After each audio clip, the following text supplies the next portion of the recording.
الحمد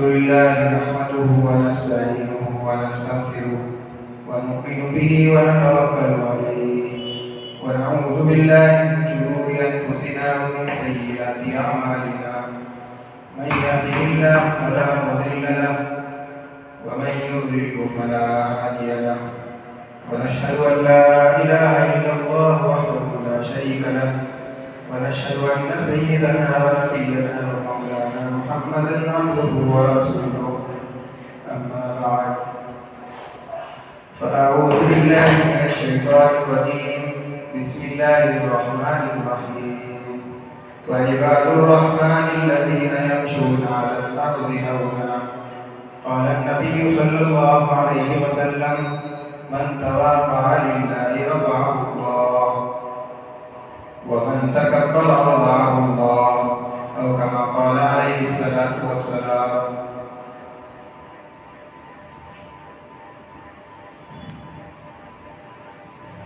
محترم بزرگوں اور ساتھیوں،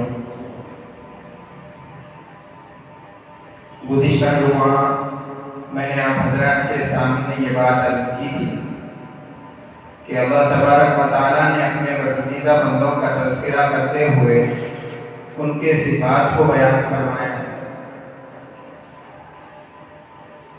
جن میں پہلی صفت تواضع، عاجزی اور انکساری ہے،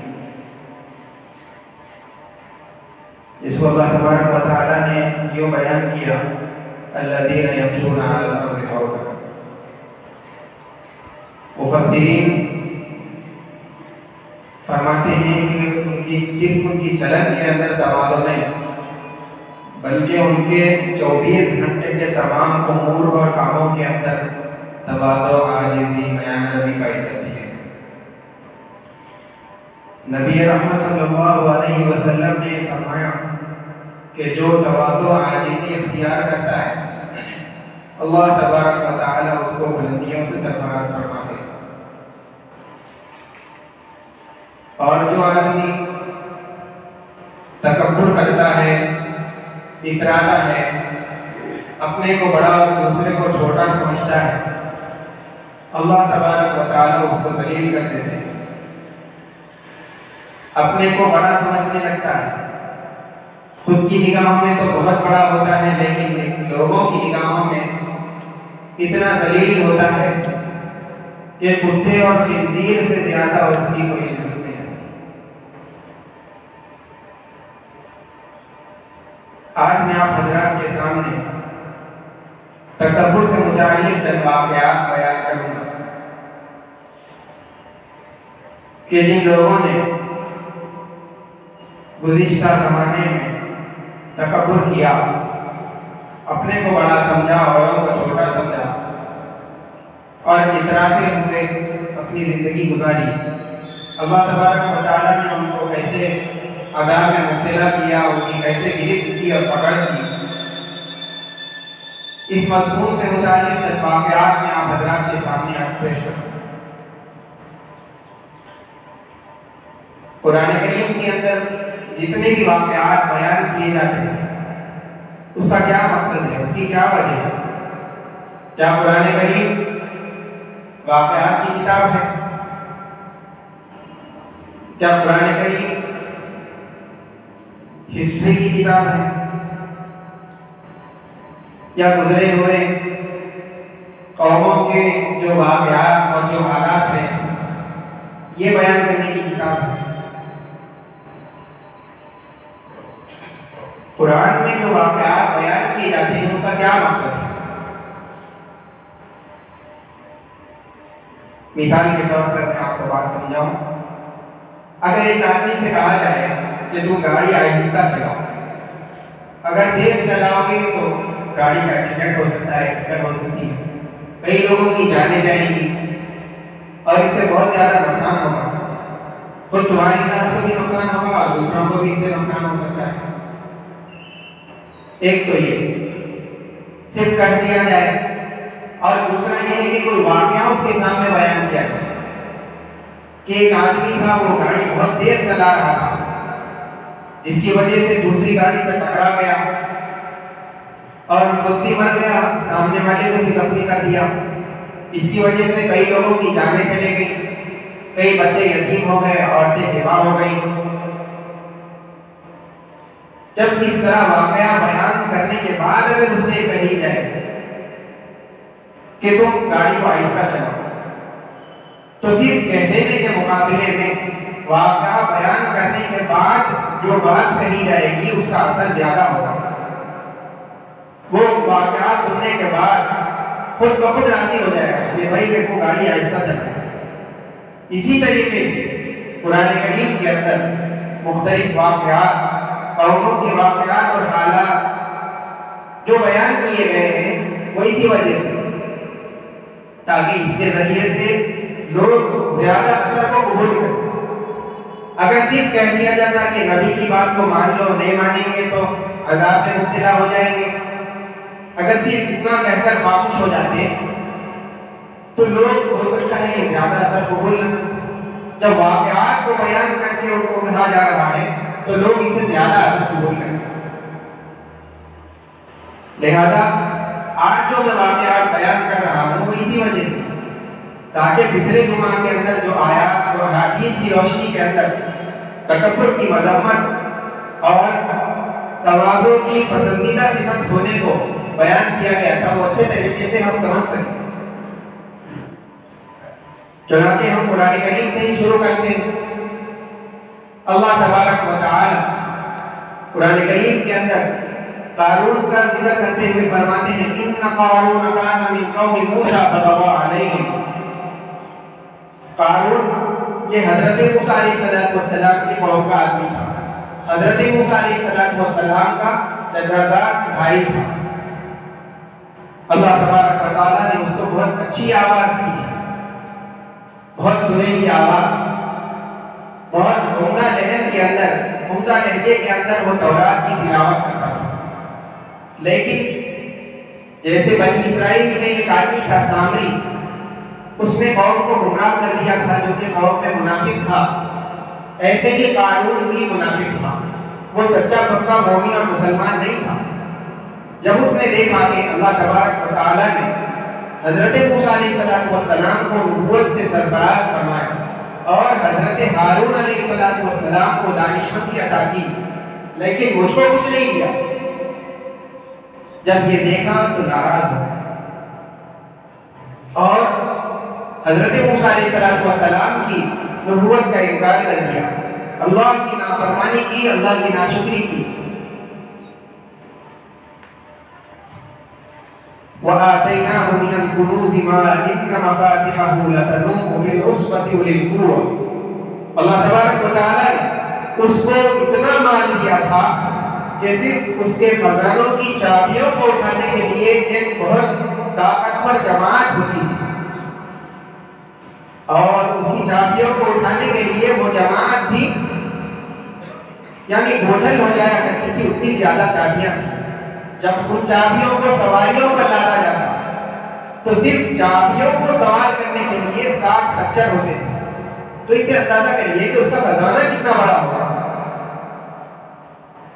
اب جب اس مال کے ساتھ وہ تواضع عاجزی اختیار کرنے کے بجائے تکبر کرنے لگا، اللہ کی ناشکری کرنے لگا، اللہ کی نافرمانی کرنے لگا، رسول کا انکار کر دیا، تو جو قوم کے دیندار لوگ تھے، دین کی سمجھ رکھنے والے لوگ تھے، انہوں نے اس کو نصیحت کرتے ہوئے کہا کہ تم اس طرح مت کرو، اللہ سے ڈرو، اللہ کی یعنی اطاعت کرو، رسول کی فرمانبرداری کرو.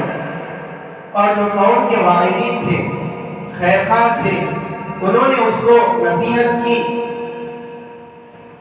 کہ تم اللہ تبارک و تعالیٰ نے تم کو جو مال دیا ہے اس کے اندر سے اپنی آخرت کا حصہ نکالو، اپنی آخرت کے لیے اس میں سے تم تیاری کر لو.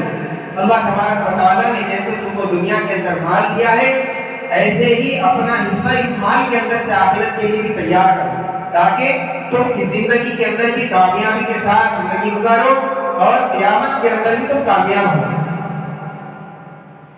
دنیاوی زندگی تو اچھی ہے، لیکن اس کے اندر رہتے ہوئے آخرت کی تیاری کرو گے تو آخرت کی زندگی بھی اچھی کر سکتے ہیں.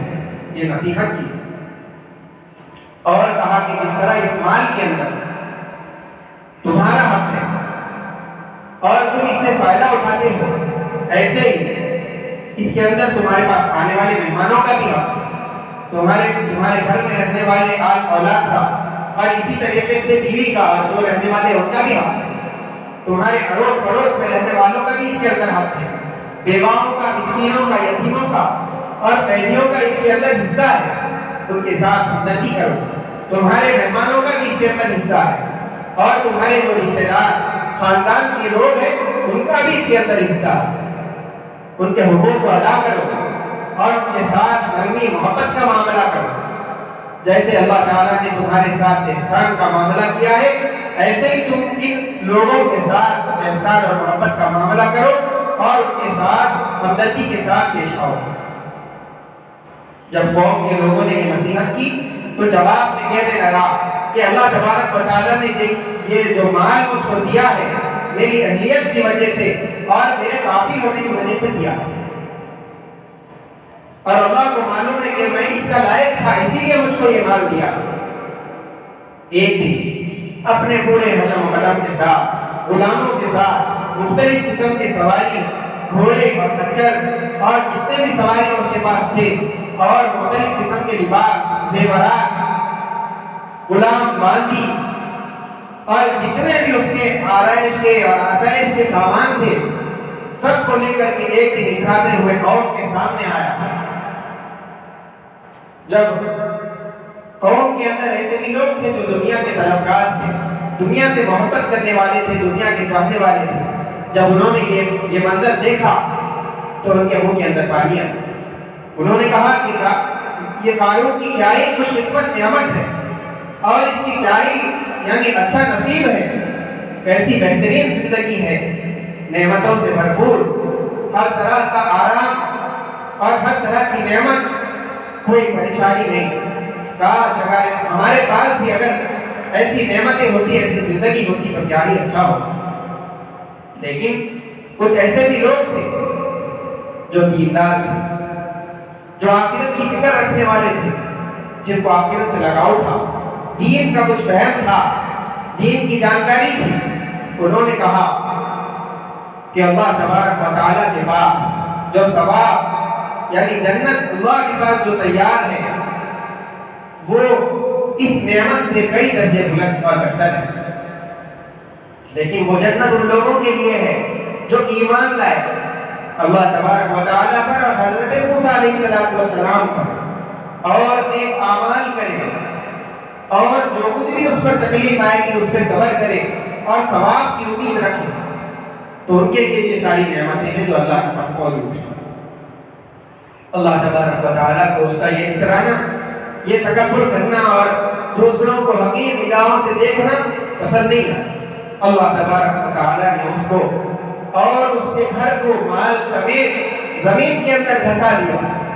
مفسرین فرماتے ہیں کہ قیامت تک زمین کے اندر دھستا رہے گا اور یہی عذاب کے اندر قیامت تک مبتلا رہے گا۔ انسان کا جو قد ہوتا ہے اس کے برابر ہر روز زمین کے اندر دھسے گا۔ جب یہ ماجرا اور یہ انجام دنیا والوں نے دیکھا، دنیا کے طلبگاروں نے دیکھا، تو وہ بھی جو کل اس نعمت کو طلب کر رہے تھے آج یہ کہنے پر مجبور ہو گئے کہ معلوم ہوتا ہے کہ اللہ تبارک و تعالیٰ یہ جو نعمتیں دیتے ہیں یہ خوش ہو کر کے نہیں، راضی ہو کر کے نہیں، بلکہ آزمانے کے لیے دیتے ہیں۔ کسی کو زیادہ دے کر آزماتا ہے اور کسی کو کم دے کر آزماتا ہے۔ میرے دوستو، اس کے علاوہ بھی بہت سارے واقعات ہیں۔ بنی اسرائیل کے اندر ایک گناہگار آدمی تھا، وہ اس نیت کے ساتھ ایک عبادت کرنے والے آدمی کے پاس جا کر کے بیٹھا، یہ سوچ کر کہ ہو سکتا ہے کہ اس عابد کی برکت سے میرے بھی گناہ معاف ہو جائے اور مجھ پر بھی کچھ رحم کر دیا جائے۔ یہ سوچ کر کے جب بیٹھتا ہے تو عابد نے دیکھا کہ ایسا گناہگار آدمی میرے پاس بیٹھا، میرے اور اس کے درمیان میں کیا مناسبت ہے؟ میں تو ایک عبادت گزار متقی آدمی ہوں، اللہ کا پسندیدہ ہوں اور اللہ کا محبوب ہوں، میں نیک ہوں اور یہ گناہگار، تو میں کہاں اور یہ کہاں؟ بس اتنا سوچنا تھا، اللہ کی طرف سے دل کے اندر بات ڈال دی گئی کہ اب دونوں کی پچھلی زندگی معاف اور صاف، تم نے جو نیکی کی تھی وہ سب مٹا دیے، اور اس نے جو گناہ کیے تھے وہ سب معاف کر دیے گئے. اب شروع سے دونوں عمل کرو. اب جو کچھ بھی تم عمل کرو گے اس کے حساب سے تمہارا حشر ہوگا اور تمہارے ساتھ وہی معاملہ کیا جائے گا. آپ غور کریے اس کے اندر تھوڑا بھی تکبر دل کے اندر آنے سے اللہ نے کیسا فیصلہ کر دیا. اسی طریقے سے ایک گناہگار آدمی ایک عابد کے پاس گیا. وہ عابد سجدے کے اندر تھا. یہ گناہگار اس کی گردن کے اوپر مسلط ہو جاتا ہے. یہ عابد کہتا ہے کہ خدا کی قسم تیری کبھی مغفرت نہیں ہوگی. اللہ کی طرف سے اس کے دل میں بات ڈالی گئی کہ تم نے کیسے قسم کھا کر کہہ دیا کہ ہم اس کی کبھی مغفرت نہیں کریں گے، بلکہ ہم تمہاری مغفرت نہیں کریں گے. اور تمہیں کیا مقصد کہ ہماری مغفرت تمہارے ہاتھ میں؟ کیا ہماری مغفرت تمہارے قبضے میں؟ کیا تمہاری جاگیر ہے جو تم قسم کھا کر ایک بندے کو اللہ کی رحمت سے مایوس کر رہے ہو؟ اس طرح کے واقعات ہم کو بہت سارے مل جائیں گے. ایک مرتبہ حضرت عیسیٰ علیہ السلام گزر رہے تھے. دیکھا کہ ایک گناہگار آدمی جا رہا ہے. اس سے پوچھا حضرت عیسیٰ علیہ السلام نے کہ تمہاری کیا خواہش ہے؟ اس نے کہا کہ میں اپنے گناہوں پر بہت شرمندہ ہوں، اپنے گناہوں پر نادم ہوں. میں چاہتا ہوں کہ اللہ تعالیٰ میرے سارے گناہوں کو معاف کرے. یہ کہنے کے بعد دونوں ایک ساتھ چلنے لگے. آگے جانے کے بعد ایک عابد سے ملاقات ہو گئی. اس سے بھی حضرت عیسیٰ علیہ السلام نے یہی سوال کیا کہ تم کیا چاہتے ہو؟ اس عابد نے کہا کہ میری خواہش اور تمنا یہ ہے کہ میرا حشر اس آدمی کے ساتھ نہ ہو. بس یہ کہنا تھا. حضرت عیسیٰ علیہ السلام کے اوپر وحی آ گئی اور یہ بتلا دیا گیا کہ ہم نے اس گناہگار کی مغفرت کر دی. چونکہ یہ شرمندہ تھا اپنے گناہوں پر، ہم نے اس کو معاف کر دیا. اور یہ عابد یہ عبادت کرنے والا چاہ رہا تھا کہ اس کے ساتھ مغفرت نہ ہو، اس لیے ہم نے اس گناہگار کو جنت میں بھیج دیا. اور چونکہ یہ اس کے ساتھ حساب نہیں چاہ رہا تھا اس لیے ہم نے اس کو دوزخ میں بھیج دیا. آپ دیکھیے ان واقعات کے اندر غور کریے. اور ایک واقعہ، ایک بہت مالدار آدمی، زمیندار آدمی، بڑی زمین کا مالک، اس کی زمین کے اندر تین ریلوے اسٹیشن آیا کرتے تھے. ایک شروع میں، درمیان میں اور آخر. اتنی بڑی زمین کا مالک تھا. ایک مرتبہ اپنے ساتھیوں کے ساتھ، دوستوں کے ساتھ ایک چوراہے پر کھڑا ہوا. آپس میں باتیں کر رہے ہیں. دوستوں نے کہا کہ آج کل تو کاروبار کی بہت پریشانی ہے. اس نے اتراتے ہوئے تکبر کے اندر اپنے ساتھیوں سے کہا، اے بھوکو ننگو، تم کیا ہمیشہ کاروبار کے بارے میں پریشان رہتے ہو کہ کہاں سے آئے گا، کیسے کماؤں گا؟ میں تو اس بارے میں پریشان رہتا ہوں کہ میں اپنا پیسہ کہاں پر لگاؤں. بس یہ بولنا تھا. اللہ کو ناپسند ہوا، بیمار ہو گیا. تھوڑے دن کے بعد انتقال ہو گیا. اس کی اکلوتی اولاد تھی. جب باپ کا سایہ سر پر نہ ہو اور پھر بہت سارا مال و جائیداد ہو تو پھر الٹے سیدھے دوست تو بن ہی جاتے. اس کے بھی ایسے ہی دوست بن گئے. غلط سلط راستوں میں اس کو لگا دیا، غلط سلط کاموں میں، شراب اور کباب کے اندر اس کو ملوث کر دیا. اب جوانی بھی، زندگی بھی خراب ہو رہی ہے اور یہاں پر مال بھی ختم ہو رہا ہے. کسی نے وہاں کا راستہ بتا دیا، کسی نے جوئے کا راستہ بتا دیا، اور کسی نے کسی علاقے میں اس کو پہنچا دیا. تفریح کر رہا ہے، زندگی عیش و آرام کی گزار رہا ہے. ایسے ہی زندگی کٹ رہی ہے خراب، اور پھر مال بھی ختم ہو رہا ہے. آہستہ آہستہ جو پونجی اور جو بینک بیلنس جمع کر کے رکھا تھا اس کے باپ میں وہ سارا ختم ہو گیا. آہستہ آہستہ کر کے زمین کی تھوڑی تھوڑی فروخت کرنے لگا. ایک وقت آیا کہ جو مکان کے اندر رہا کرتا تھا وہ بھی مکان بیچنے کی ضرورت پڑ گئی اور وہ بھی بیچ دیا. اور حال یہ ہو گیا کہ جہاں پر اس کے باپ نے جو چوراہے پر کھڑ کر بڑے بول بولے تھے اسی جگہ پر اس کا بیٹا آج کھٹورا لے کر کھڑتا ہے اور جو کچھ بھی لوگ اس کے اندر ڈالتے ہیں وہ کھاتا ہے اور اپنی زندگی بسر کرتا ہے. تو تکبر کا یہ انجام اور یہ نتیجہ ہوتا ہے. میرے دوستو، اس کے علاوہ حضرت عبداللہ اندلسی رحمۃ اللہ علیہ ایک بہت بڑے اللہ والے، ایک مرتبہ ان کے ایک شاگرد ہیں حضرت شبلی رحمۃ اللہ علیہ، قافلے کو لے کر کے اپنا بہت بڑا شاگردوں کا اور مریدین کا قافلہ لے کر کے ایک بستی پر سے گزر رہے ہیں. وہاں دیکھتے ہیں کہ عیسائیوں کی بستی ہے اور اس نشان کی وہ پلس جو ہوتا ہے وہ نشانات گھروں پر اور مختلف مقامات پر لگے ہوئے تھے. وہاں سے گزرنے کے بعد ایک کنویں پر پہنچتے ہیں, وہاں پانی نکالا. دفعتاً ایک لڑکی پر نظر پڑتی, شیخ کی حالت تبدیل ہو گئی.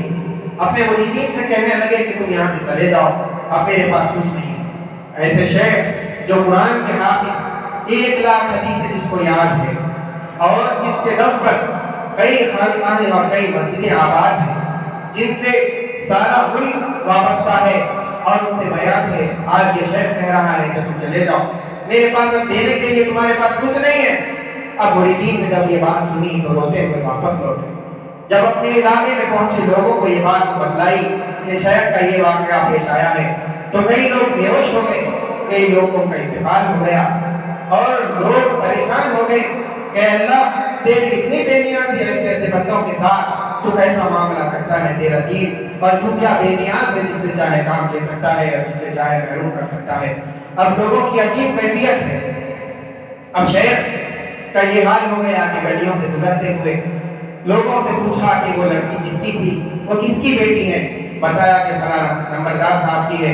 ان کے گھر کو پہنچے, ان سے پوچھا کہ میں آپ کی لڑکی سے نکاح کرنا چاہتا ہوں, کہ آپ ان کا نکاح ہم سے کر دیں گے.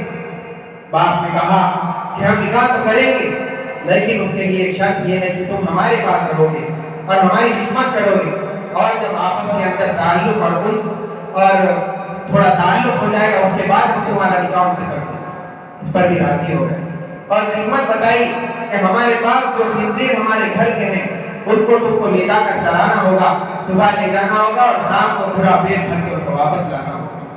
کہنے لگے کہ میں اس پر بھی راضی. پر یار شیخ ہر کام پر راضی ہوتے چلے گئے. اب 1 سال یوں ہی گزرتا رہا کہ خنزیر کو صبح لے جاتے جنگل کے اندر چراتے, اور پھر شام ہو جاتی تو اس کو واپس لے کر آتے. حضرت شبلی رحمۃ اللہ علیہ, حضرت عبداللہ الدلوسی رحمۃ اللہ علیہ کے خاص شاگرد اور مرید, ان کو دل میں بات آئی کہ یہ واقعہ اور یہ ماجرا جو ہوا ہے کسی خاص وجہ سے ہوا ہے, جا کر کے شیخ سے ملنا چاہیے اور ملاقات کر کے ان سے پوچھنا چاہیے. حضرت شبلی رحمۃ اللہ علیہ بستی میں پہنچے, پوچھا کہ فلاں بولیے کہ ایسے ایسے صاحب کہاں ملے. لوگوں نے بتایا کہ فلاں جنگل کے اندر جاؤ, وہاں پر تم کو تمہارے شیخ مل جائیں گے. وہاں پر پہنچے, دیکھتے ہیں کہ وہی امامہ, وہی جبہ اور وہی لکڑی جو ایک زمانے کے اندر جمعہ کا خطبہ دیا کرتے تھے, آج اسی لکڑی سے خنزیر کو ہانک رہی ہیں اور چلا رہی ہیں. اپنے شیخ کے قریب ہوئے اور پوچھا کہ شیخ آپ تو قرآن کے حافظ تھے اور قرآن آپ کو مکمل یاد تھا, کیا ابھی بھی یاد ہے قرآن؟ شیخ نے کہا کہ مجھ کو قرآن اب یاد نہیں ہے. انہوں نے ان سے پوچھا کہ آپ کو ایک آیت تو یاد ہوگی. بڑی سوچنے کے بعد شیخ نے بتایا کہ ہاں مجھ کو ایک آیت یاد ہے. پوچھا کہ کون سی آیت یاد ہے؟ انہوں نے کہا من یہدی اللہ فما لہ من مکرم, کہ جسے اللہ ذلیل کرنے پر آ جائے اس کو کوئی عزت نہیں دے سکتا. حضرت کی یہ بات سن کر کے حضرت شبلی رحمۃ اللہ علیہ رو پڑے. اس کے بعد پوچھا کہ آپ تو حافظ حدیث تھے, آپ کو 1,00,000 حدیث یاد تھی, کیا آپ کی بھی یاد ہے؟ شیخ نے فرمایا کہ مجھے صرف ایک حدیث یاد ہے, من بدل دینہ فاقتلوہ, کہ جو اپنے دین کو بدل دے اس کو قتل کر دو. یہ بات سن کر کے حضرت شبلی رحمۃ اللہ علیہ اور زیادہ رونے لگے, تو اپنے شاگرد اور مرید کو دیکھ کر کے شیخ کو بھی رونا آ گیا, اور روتے جاتے تھے اور یہ بات کہتے جاتے تھے کہ اللہ مجھ کو آپ سے یہ امید نہیں تھی کہ آپ مجھ کو اس حد تک پہنچا دیں گے اور اس انجام تک پہنچا دیں گے. اللہ تبارک و تعالیٰ نے ان کے اس رونے کو قبول کیا, ان کو توبہ کی توفیق دی. جو ان کے کیفیات اور حالات تھے ان کو سارے کے سارے واپس لوٹائے. واقعہ ہو گیا, حضرت شبلی اپنے شیخ کو لے کر کے علاقے میں آ گئے, لوگ خوش ہو گئے. اس کے بعد ایک زمانے کے بعد حضرت شبلی رحمۃ اللہ علیہ اپنے شیخ سے پوچھتے ہیں کہ کیا ماجرا تھا, کیا واقعہ ہوا, آپ کیوں اس طریقے سے چلے گئے تھے؟ حضرت شبلی رحمۃ اللہ علیہ نے فرمایا کہ جب ہم اس بستی سے گزر رہے تھے تو جب میں نے ان نشانات کو, ان کی عبادت کے نشانات کو دیکھا تو میرے دل کے اندر ایک بات آئی کہ کیا ہی ہم عقل لوگ ہیں, کیا ہی بیوقوف لوگ ہیں کہ یہ لوگ اللہ کے ساتھ اس چیز کو شریک ٹھہرا رہے ہیں. بس اتنا سوچنا تھا. اللہ کی طرف سے جو میرے انوارات اللہ کی طرف سے جو تجلیات وہ ساری کی چیزیں سلب کر لی گئی اور میرا سینہ خالی کر دیا گیا کہ میں نے کہ تم جو ایمان پر قائم ہو، تم جو ایمان پر ثابت قدم ہو، یا تم اپنی وجہ سے ہو یا ہماری رحمت کی وجہ سے تم استقامت کے ساتھ ایمان پہ جمے ہوئے، بس تھوڑا سا اپنے اندر تکبر آئے گا۔ ان تمام واقعات کے اندر آپ غور کریے، جتنا بھی تھوڑا ہو یا زیادہ ہو، انسان کے اندر تکبر آ جائے گا تو بھی اس کی ہلاکت کے لیے کیسے کیسے واقعات، کسی کو دھسا دیا، کسی کے نیکیوں کو ختم کر دیا، اور اسی طریقے سے کسی کو یعنی مختلف قسم کی پکڑ فرمائی اور مختلف عذابات کے اندر اللہ تبارک و تعالیٰ نے ان کو مبتلا کیا۔ یہ مختصر سے واقعات تکبر کے متعلق تھے۔ انشاءاللہ آئندہ تواضع کرنے پر اللہ تعالیٰ کیا دیتے ہیں، اس کے کیا تھوڑے بہت واقعات آپ کے سامنے بتاؤں گا۔ اس کے بعد ایک بات، جب ہم ڈاکٹر کے پاس جاتے ہیں تو بیماری کن کن چیزوں سے پیدا ہوتی ہے اور اس کا علاج کن کن چیزوں سے کیا جاتا ہے، دونوں چیزیں بتلاتا ہے۔ اس لیے انشاءاللہ ان واقعات کے ختم ہونے کے بعد تکبر کن کن اسباب سے انسان کے اندر پیدا ہوتا ہے اور اس کا کیا علاج ہے، انشاءاللہ یہ دونوں باتیں آپ حضرات کے سامنے آئندہ جمعہ میں بیان کریں گے۔ وآخر دعوانا الحمدللہ رب العالمین۔ جو حضرات سنت نے پڑھے